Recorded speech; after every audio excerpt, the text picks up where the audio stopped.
Ideal Protein is a doctor-designed, coach-led ketogenic weight loss protocol that uses food as medicine to empower you to lose weight and live your healthiest life.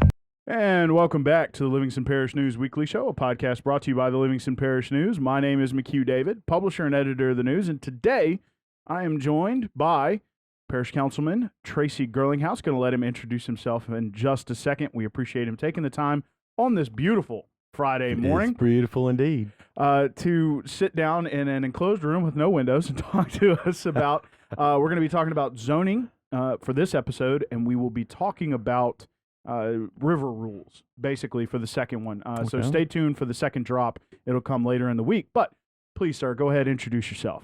I'm Tracy Girlinghouse, Parish Councilman for District 7, which encompasses the area surrounding Walker and Walker itself. And I'm happy to be here, and it is indeed a beautiful day outside. It is, so I'm so glad you decided to come sit in a black room with me with no windows. You know. Why not? We'll get around to it, you know. So the what we're talking about first is zoning, and it has been a touchy subject in Livingston Parish, not so much anymore for a wide variety of reasons.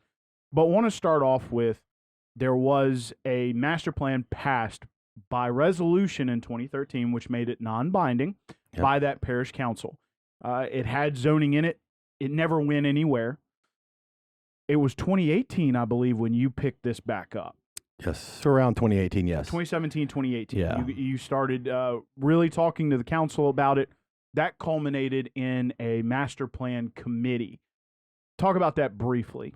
Well, the master plan committee was formed to help us kind of revamp the master plan as it was, because it was, when it was formed, you know, the parish, even though it was, we were talking 8 years ago, the parish has changed dramatically in the last 8 years as far as population and just the logistics of business and the new neighborhoods, and you know, everything in those lines have changed dramatically. And to some degree, I'm kind of glad it didn't pass in 2013, 2012, 2013. Right. Because then it would have been harder, because that plan only had it zoning like the corridors, you know, some on Florida, some on the interstate. And I don't know how what we would have, the logistics of going back and saying, okay, now we're going to zone everything else. Right. So, you know, if everything would have been zoned back then, that would be great. But, you know, that wasn't the plan. It wasn't the plan, and even then, if the plan they had would have passed, it might have made it more difficult to come back in and say, okay, now we're going to zone these there. Maybe not though, but you know, we got dealt the cards we were dealt. So we reformed the master plan committee, and just a brief synopsis here, we found out that it would cost more money to redo the plan, and then take the chance of falling into the same trap where it doesn't pass the council, and then, you know, more money down the drain. Now, the money that was spent on the initial master plan was done by a grant or something from the federal government. Right. So it wasn't like money coming directly out of the pockets of the taxpayers of Livingston Parish, local taxpayers. Anyway. But we decided, we kind of backed up once we figured out the logistics of the cost. And we said, look, let's just pass it as it is, and then adjust each part of the master plan, which included, you know, not just zoning, but drainage and sewer, and you know, all these things need to be addressed. So we'll just address them one at a time. But It was important to pass the master plan as it was, because you know, the master plan is that it's a bunch of lofty goals that you will probably never reach, but you know, you have to start somewhere, and you have to shoot for something. And my intention was, look, we need to address drainage, we need to address the sewer, and we're doing all these things as we speak, right? As me and you speak right now. But you know, I said, well, I'll just handle zoning, because that seemed to be the biggest, hardest hurdle, to some degree. But you know, I secured some money from the parish president, from, you know, administration, to get an engineering firm on board to help us write out the rules, write out the what each designation was, whether it's commercial, residential, industrial, right, and then undefined. There's one called undefined, and things along that nature. And so we plan to do it we're going to do it in a 2-part phase. You pass the definitions, the rules. These are what these are going to be, and then the second part would be the mapping.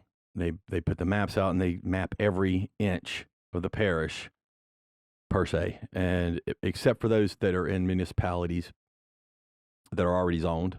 Sure. And like Walker and Denham and Livingston. And then we bring those maps to the people, and we get the input. What would you like it to be? What would you like your property to be? Because typically it makes sense if you have a house, it's going to be residential.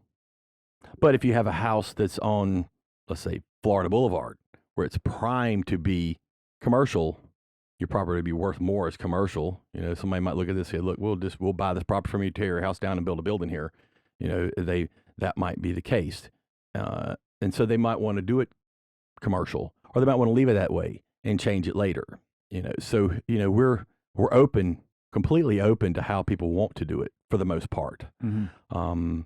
But fast forward, we about a month ago, maybe not that long ago. It's weird because we have these Zoom meetings now, and then the hurricane happened, and we missed the meeting. We pushed everything off a week, and but phase 1 has been passed. Right. The definitions and all have been passed, and it went 9-0. I suspected it would. Now the engineering firm currently is working on the mapping for us, and that's AFA, Alvin Fairburn and Associates, right here in Denham Springs. So they're working on the mapping. They're going to give us what they think it should be, and then we will. We're going to bring it to the council, bring it to the people. We're going to have public meetings, probably some in the areas, and then every council meeting at that point will be a public meeting where people can have input. And then when we get it together as best we can, we're going to put it up for a vote, and we're going to zone this whole parish. There you go. Yeah. So, and remember earlier I told you, I said, well, I think we're going to do it by the end of the year. Mm-hmm. I said, I know that's lofty, but I don't think it'll be done by the end of the year, but I think it'll be done by spring. Sure. And that's good. That's good for the parish. It's outstanding for the parish, because at that point, then we can start really locking down on overdevelopment. And it's not so much a problem in the eastern part of the parish. It's a huge problem in Walker. And I suspect it's probably a pretty big problem in Denham Springs, or maybe at least the outside areas of Denham Springs. Because sure, it's really not a problem in Walker proper or Denham proper, because there's really not a land left to do large developments. But we're also working right now on some stricter rules, or some rules that make better sense for development as it is right now before zoning. Sure. So, and a lot of good stuff on that. A lot of things coming down that's going to help the people of this parish, because the development and the overdevelopment hasn't been as tight as it needs to be. And we need to have some stricter rules in place. And look, at the end of the day, the people are going to have a better product that buy the houses that come out that come from these developments. They're going to have a better product. They're going to have a product that it shouldn't flood, minus a 2016, it shouldn't flood, and it shouldn't flood your neighbors, more importantly, because we've got to protect the people who live here now. Sure. So you talked about a lot. There are a lot of specific questions I had. You answered one of them. It's Alvin Fairburn and Associates is the engineering firm. But one of the things I want to ask, and I kind of want to shift back to sort of the beginning here. You talked about the master plan committee and how there was, it kind of ran into a roadblock, so to speak. Yes. Figuratively and literally, actually. But, there was a continued push at the council level because of what you were talking about, overdevelopment. So let's focus on that part for a second. One of the big problems you had in your district was you would have these huge subdivisions being built off roads that were, by DOTD standards, good enough, right? Yeah. But, when you're looking at traffic and you're looking at drainage and you're looking at all these other things, it's like, oh no, this whole development could be a problem. But at the same time, you continue to say, and we continue to write in the paper, without zoning, your hands were tied. As long as they met the immediate requirements that the parish presented, there was nothing y'all could do to fight it. So tell us a little bit about how, in your opinion, or from your perspective, how those situations, which have affected almost every district at this point, except maybe 8, maybe. But I think actually Randy had one he complained about, and you brought it up. It was off Fayard Road. I remember that now. Every district has had a problem with this.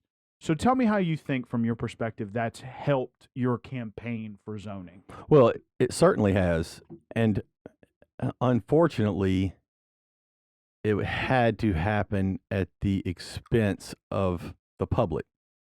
Look, there's no doubt there's a contingency of people out there, or individuals, I guess, that don't want zoning. Sure. They view it as you're taking their rights away.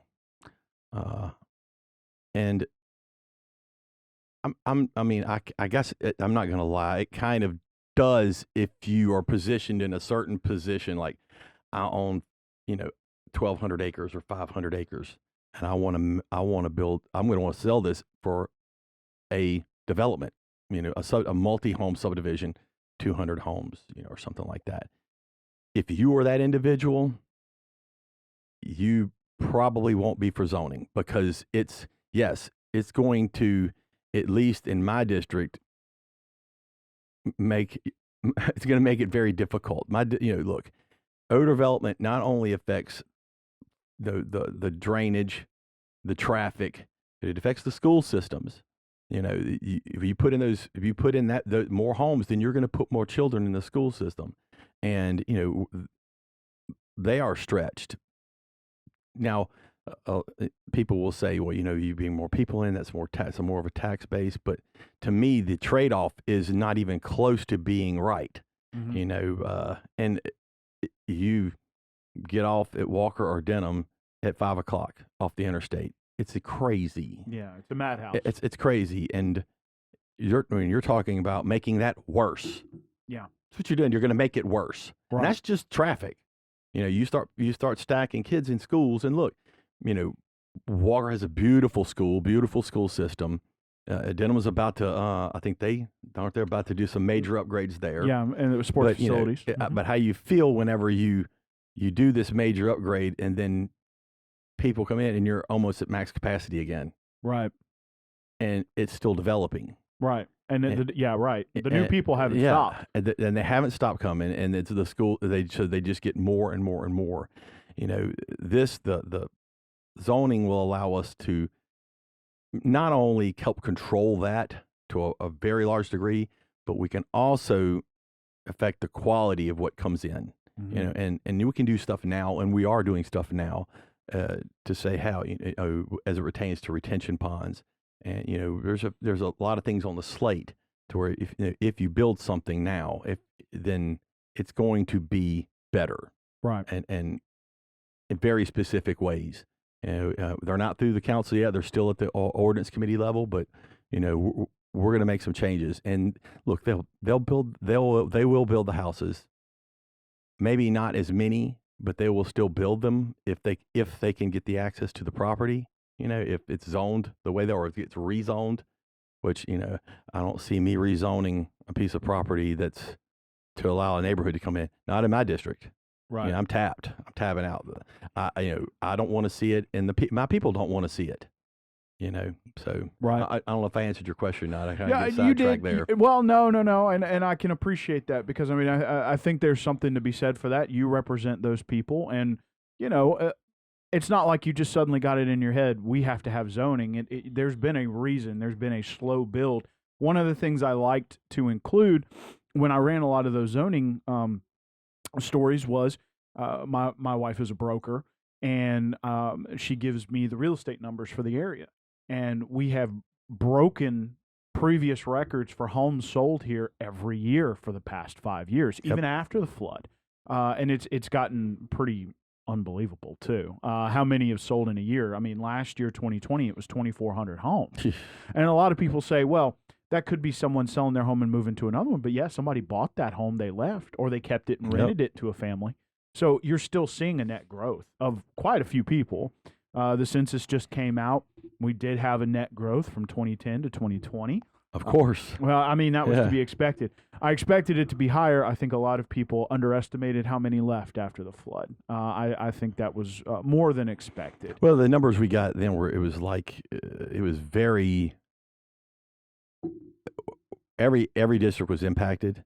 I think the district that where we're standing in right now was probably impacted ratio-wise the most.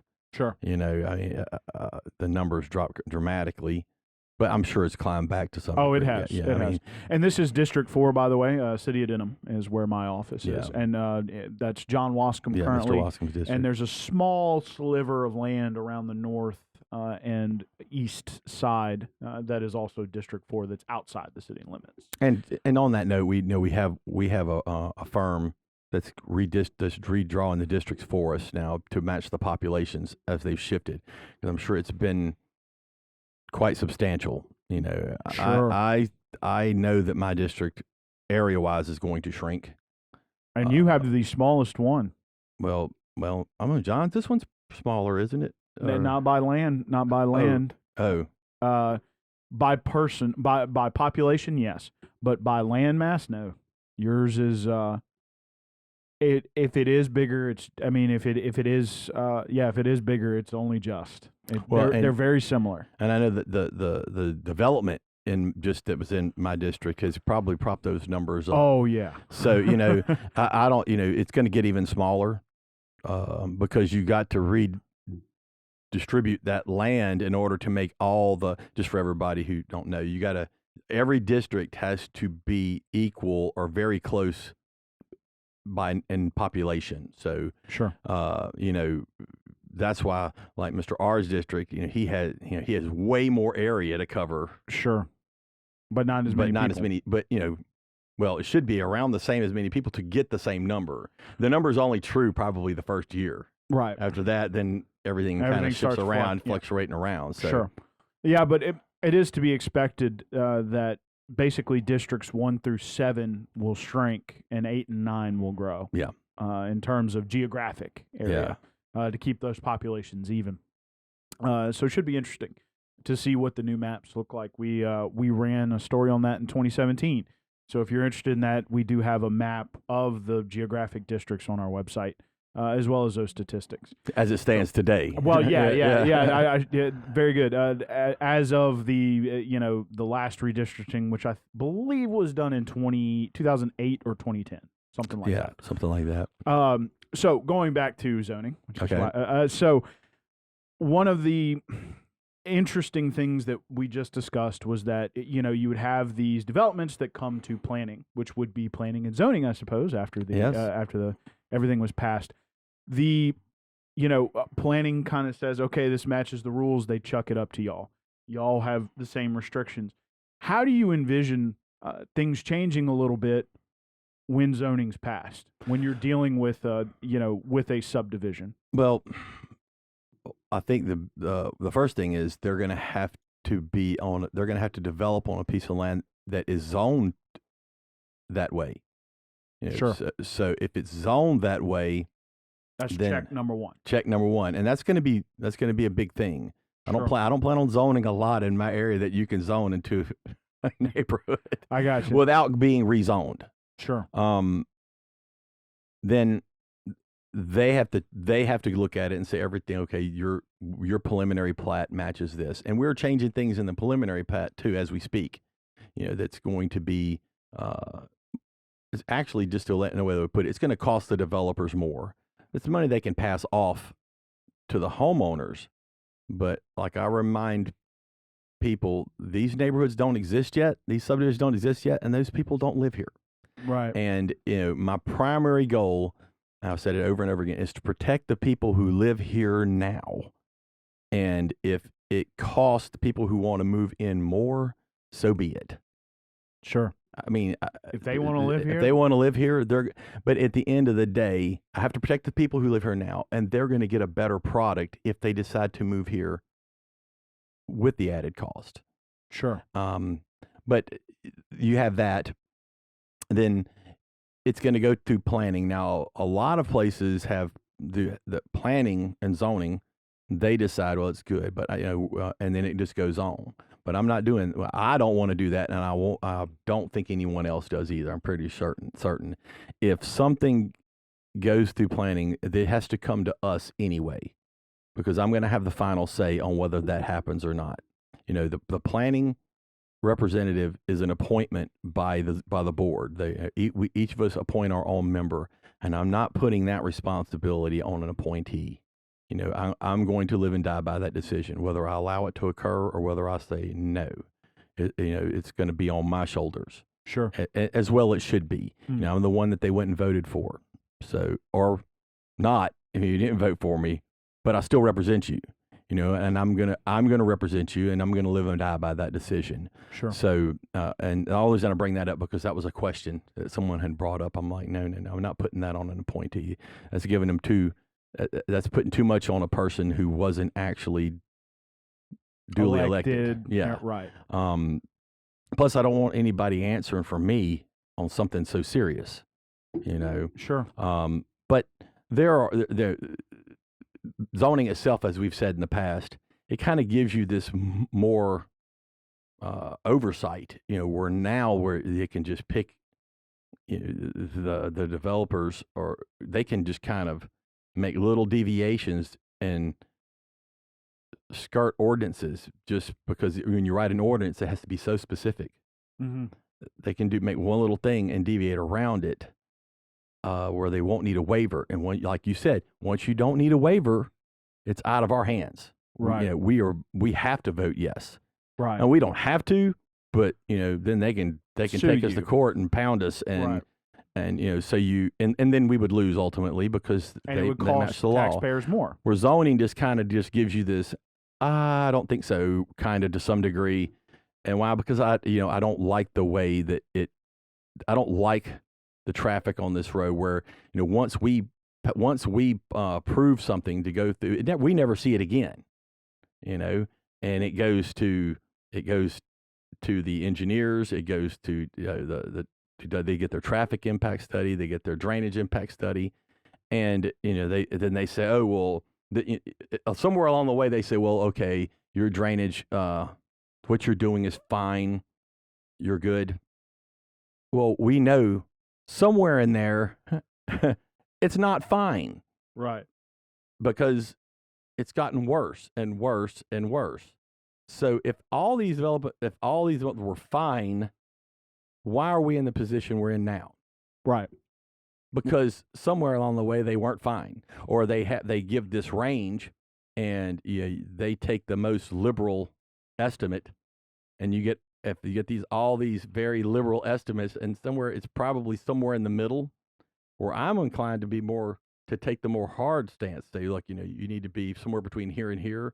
This being probably acceptable, this being overkill. I want to go for that overkill spot. Right. Because the truth is, it's probably not overkill. It's probably somewhere where it needs to be. Right. And I might be wrong, and that might be wrong in some instances. But, like I said, this parish is bleeding out, because every time a new development comes in, you just know it's affecting drainage for someone else, or at least you feel it in your heart. Yeah. And that's what I do. Look, we're not going to make any changes that it's going to benefit the people who live here now. If zoning's going to benefit the people who live here now, and the changes we make, as it pertains to retention ponds, or how you build the house, those are going to help the people that live here now, and that's really what I'm concerned about. Right. Well, that's who you represent right now. Yeah. So let's talk about sort of wrap this up. And it may take a minute, because there's going to be a lot going forward. What can the public expect now that the rules are passed? Alvin Fairburn and Associates is creating a map of the parish to determine what should be zoned what.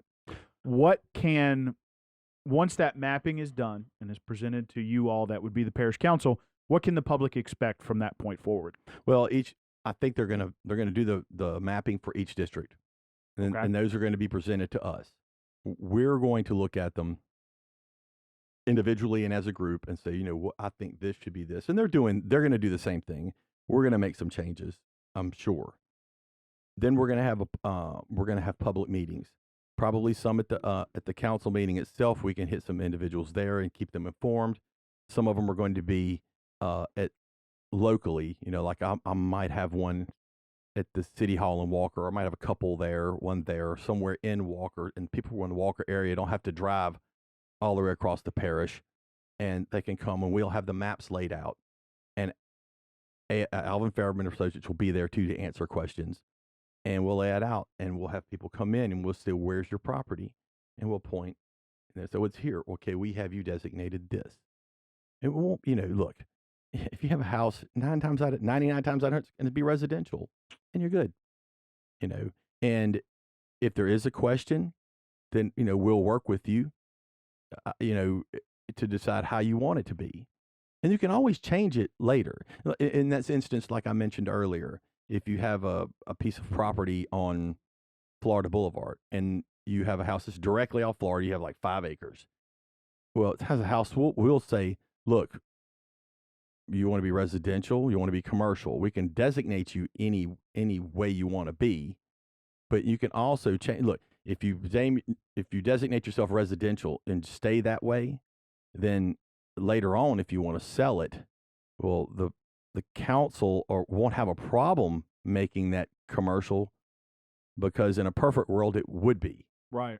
It should have been that way to begin with. So you can change it later if someone comes along and offers you, a ton of money for your house because they want to build a business there, or or something. You can change it later. I would say it might be harder the other way around. If you have a piece of commercial property and you want to make it residential, that might be a little more difficult depending on what's around you already. Sure. So in that case, and looking at it, I would just stay residential. Right. Because you won't have a problem getting it changed to commercial later in that circumstance. Sure. So, but it ultimately, if you have a house on a piece of property, it's going to be designated residential. But if you really want to make it commercial, you can just tell us and we'll go, okay, we'll change it. Okay. So, but we'll give, there's going to be several chances and many opportunities for people to come and look at their property and go, I want to change this. I want to do this. I don't like that, or I'm good with what's there. Sure. Certainly going to have tons of public input on this. Sure. But we have to get the structure in place. And once we get the structure in place, then you can empower your elected officials to defend you. Right. And that's always been the argument that that's one of the hardest parts of this job, is that sometimes you feel like you can't defend your constituents in the manner that you want to, or you think you should be able to, because you just, quite simply, by Home Rules Charter, do not have the authority. Right. Right. So, well, and that was determined not a long time ago, but several years back. 96. I think we went to Home Rules. Right. But it was, there was a more recent example where it was clarified. That was a few years back with Premier Concrete. Mm-hmm. I know there was a lot of things going on in Watson. But the parish council attorney, Chris Moody, did clarify with us, with the news, that usually determinations on land use and people following the rules fall on the permitting department and vis-a-vis Parish President Leighton Ricks's office. Yep. So I know that y'all, that had lent itself to maybe some people in District 2 wanting zoning because it gives y'all a little bigger seat at the table, I suppose you could say. It gives us a seat at the table. Period. Fair enough. And look, I don't mind. Let me put it this way. I don't like it when people don't like my decisions. Obviously, nobody likes. But what I really don't like is when you can't make one at all. I can't make a decision at all, and yet people come to you expecting you need to stop this, and I'm like, I'm powerless to stop that, but I shouldn't be. And I don't say me, I mean this office. I mean, I'm not going to be here forever. I really am not going to be doing this at this seat forever. And so we all did pass term limits. We did, and that's a good thing. A whole other thing though, I would like to see that staggered, but I don't know how we would do that. But sure, give some people a 6-year term, give some people a 2-year term, and for one time, and then you kind of stagger that around because you really don't want to have 9 new people there at one time. That creates a whole other problem. Because right. But anyway, off subject. But I would just like to give the future of the council some ability to draw a line, because we really are the direct voice of the people, and as far as defending what goes on and how the development goes on in their community, how the laws are written. And look, we can write laws, we can write ordinances, laws, and we can ratify the budget, but that's really essentially it. Yeah, and I think people expect more, but they don't know. They don't know that that's the way the home rule store. We're not police jurors, and where police jurors had control, well, we don't. It all falls in administration, right? And so if I don't believe administration would. I don't think they would care if we could say, look, this is the zoning issue. This is zoned here. It's not zoned that way. No, or we can control how that happens. We should have been zoned 25 years ago. Right. When the home rule charter was put in. Yeah. So, but what's the saying? The best time to start was yesterday. The next best time is today. So, correct. Another recent example I want to bring up before I know I said about 7 minutes ago we were going to wrap it up. The paintball facility. I know that wasn't in your district. It was in Jeff Ard's district, Mm-hmm. District 1. He came to speak about it. I asked him about it. I also want to ask you, in a perfect world, quote unquote, I'm using air quotes here because you can't see me on video. And if you're listening, I'm using air quotes, perfect world. Zoning would have definitely helped the parish negotiate with that business owner, and probably the initial sort of setup that they had would have been different. Do you think zoning would have helped produce a better outcome in that situation? I think it would, in the sense where it probably wouldn't have happened at all. Sure. Thinking where that area is. But that situation, look, when that was initially brought to us, we were told that it was going to be, and look, this is in the records. It was going to be small. They weren't going to do any adjustments to the land. Really, they were going to put some inflatables up. They're basically going to just go out there and keep it mowed to some degree, and then run around on a piece of land. And it was going to be like more of like a small group, like a church group, 10 or 12 people. So we felt like, this is going to be very small, but he's going to operate as a business. Then you really don't need all those studies done, because you're not really doing anything with the land. You're going to use it as is. Right. Essentially, you're going to go out there and walk around on it. But it was stated in that meeting, if this changes, though, we're going to have to look at this. If you start, wanting to put dirt down, if you're going to start wanting, to dig a pond and build structures, well, then you're going to have to come, and you're going to have to get it engineered and done correctly. Right.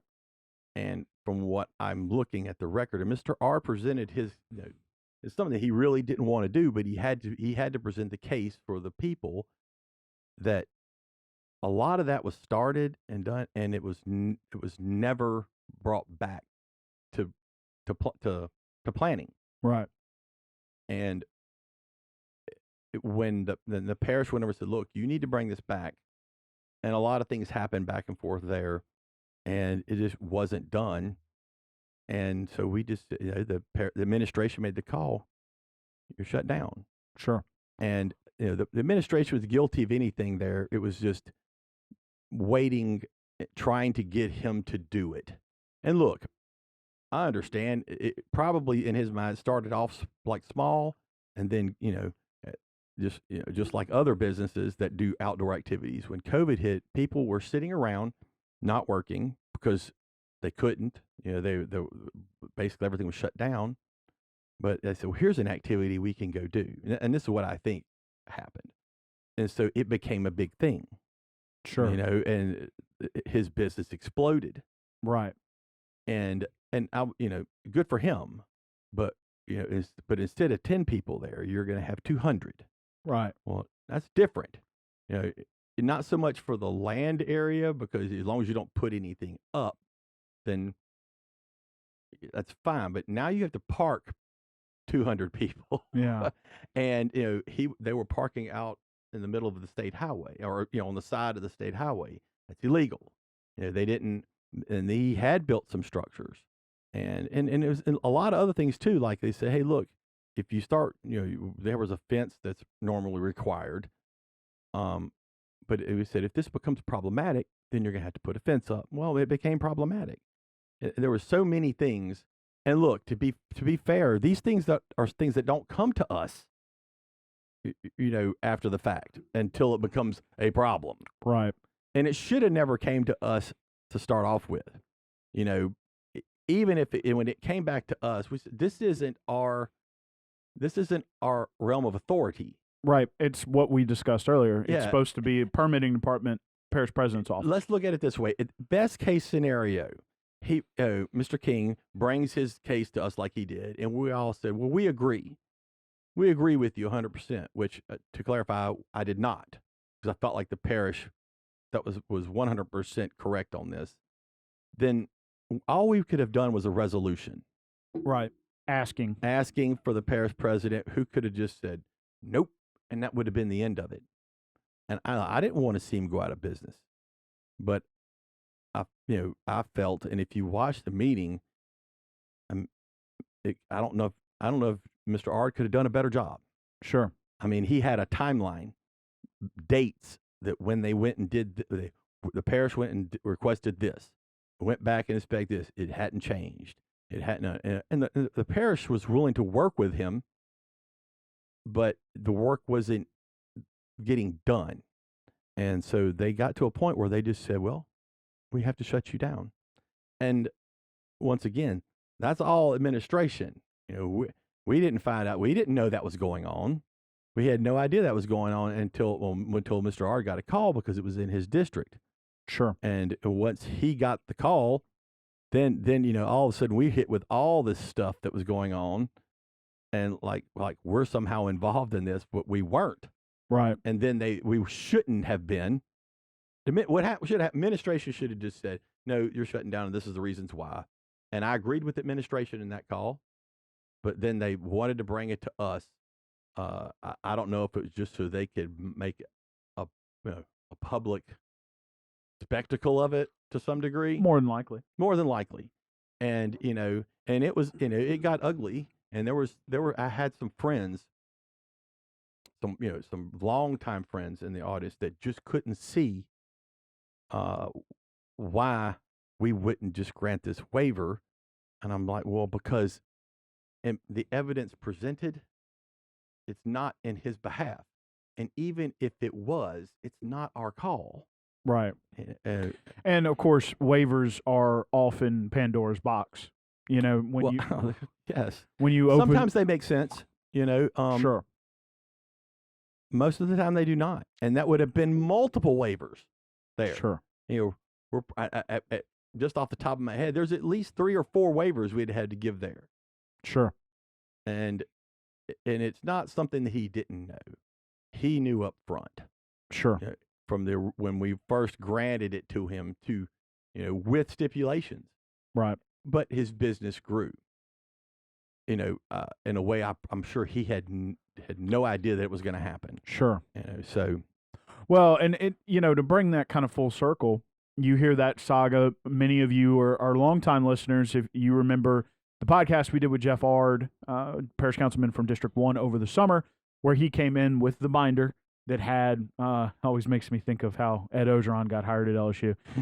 He came in with the binder that was constructed by Miss Lauren White at the Parish Council offices, and that had the full timeline. We went through it, discussed it, and of course, y'all made a call, and the administration made a call, and the situation eventually was resolved. But as you listen to this and you think about the time y'all had to spend on it, the time the parish had to spend on it, that kind of thing, with zoning, this never happens. Correct. And the 8 minutes you just talked about it, the podcast with Jeff Ard, the parish having to devote resources to go out and do all this, none of that ever happens. That's correct. None of it ever happens.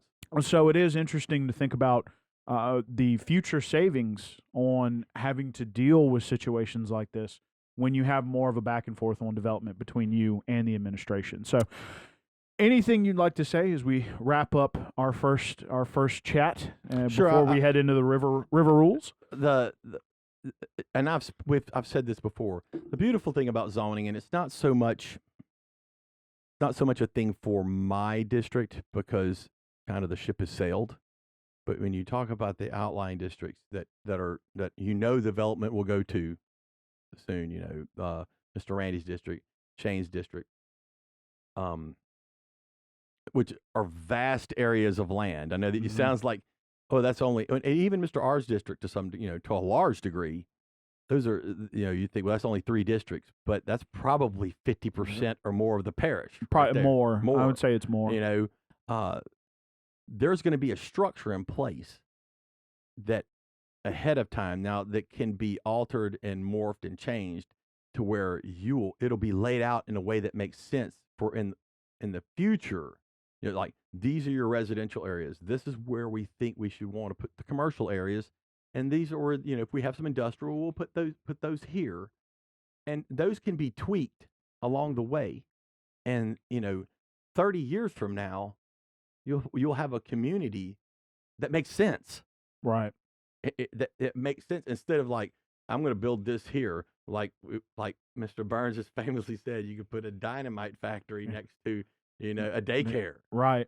Which is it's extreme, but but it's true. Yeah. I mean, that's what makes it effective. So that won't happen, and probably more of the point, you won't have, let's say, a gravel pit next to a neighborhood, or you won't, and that's only a problem up in the north, but, or you won't have like a Dollar General smack in the middle of a residential section. Right. If it's not zoned that, they're not going to zone it commercial. So you won't have this like weird mix of businesses and homes that we kind of have in my district, in this district, where it'll just make more sense. Sure. A lot of it is long term. Most of it is long term, but the some of it is short term, and it also gives the authority, moreover, to the parish council to kind of stop the madness, because we need to take control, right? And this will allow us to do so. Okay. Well, thank you, sir. We appreciate you stopping by and talking about zoning. We are in the midst of the process, so yes, the public. Yeah, the public should be looking for maps to be coming out, maybe not before the end of the year, but sometime next 4 months or so. Yeah. And that it should be close to around that time, but probably January, that's going to take them a little bit of time. And, sure. But I'm going to stay on them. I'm not going to let them take too much time. You can bring us something. Right. And then after that, expect public meetings to be occurring. The parish council will be discussing this, and they'll be trying to bring localized meetings for people to come give feedback about their particular property. And there will be localized meetings because people need to have feedback. It's important. Sure. And that's also an opportunity to educate people on what zoning isn't. Sure. And exactly what it is. And and you can the easiest thing to explain is, this is everywhere. Right. We're not cutting edge on this. Right. This is pretty much everywhere. We're not cutting edge on zoning. Zoning is largely everywhere, and it's needed more in our parish than most counties or parishes or anywhere in the country because we're coastal. And, being a coastal parish presents a whole other wave of issues that we need to be on top of. Sure. We're going to get there. Yeah. It worked the process, right? Yes. So, going to ask you to introduce yourself real quick. I will introduce myself again. I'm Tracy Girlinghouse, Parish Councilman for District 7, which is the Walker area and in little surrounding area. And go Cats. Okay. Go Cats. And my name is McHugh David, publisher and editor of the news. Appreciate you guys joining us today. Please remember, we are on Facebook, Twitter, LinkedIn, Instagram, and YouTube. We are once a week in print on Thursdays at $7 a month to get that in your mailbox. We're also online, www.livingstonparishnews.com. Again, we appreciate you listening to this one. Stay tuned later in the week. We will be he and I are just going to take a break and record it, the beauty of technology. Yep. But you later in the week will be getting an episode regarding river rules, which you guys will be discussing next week, I believe. So appreciate you joining us, and we'll see you next time.